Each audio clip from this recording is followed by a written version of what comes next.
পাঙ্গাস মাছের মাথা দিয়ে পাতাকপি ভাজি করব। প্রথমে কড়াইতে আমি তেল দিয়ে নিলাম, তারপর দুটি বড় বড় পেঁয়াজ এবং 8-9টি কাঁচামরিচ ফালি দিয়ে তেলের উপরে একটু নাড়াচাড়া করে নরম করে নেব। তেলের উপর পেঁয়াজ নরম হয়ে আসলে এখন আমি এর ভিতরে দিয়ে দিব 1 চা চামচ হলুদ গুঁড়া, 1 চা চামচ মরিচ গুঁড়া, হাফ চা চামচ ধনিয়া গুঁড়া, হাফ চা চামচ জিরার গুঁড়া, 1 চা চামচ আদা বাটা, 1 চা চামচ রসুন বাটা এবং স্বাদ মতো লবণ দিয়ে আমি একটু তেলের উপরে নাড়াচাড়া করে নেব। এখন আমি মশলার মধ্যে পরিষ্কার করে রাখা মাছের মাথাটা দিয়ে নাড়াচাড়া করে নেব।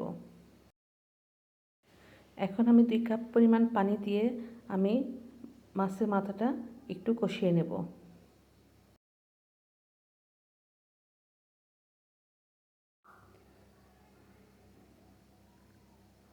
আমার মশলার পানিটা শুকিয়ে গিয়েছে। এখন আমি একটু নাড়াচাড়া করে মাছের মাথাটা একটু আধা ভাঙা করে নেব।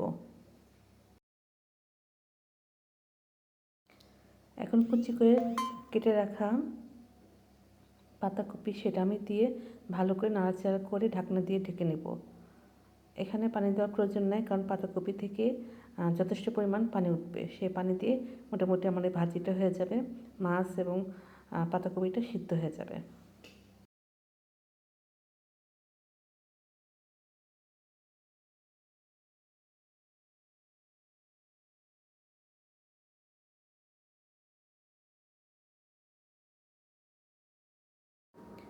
পাতাকপি থেকে যথেষ্ট পরিমাণ পানি উঠেছে, মাঝে মধ্যে আমি একটু নাড়াচাড়া করে দিব যাতে নিচে না লেগে যায়।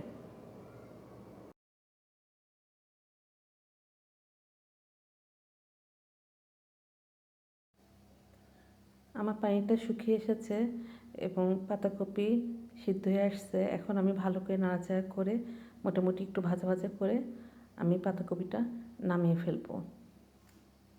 আমার পাতাকপি ভাজি কমপ্লিট। এখন আমি চুলো থেকে নামিয়ে ফেলবো।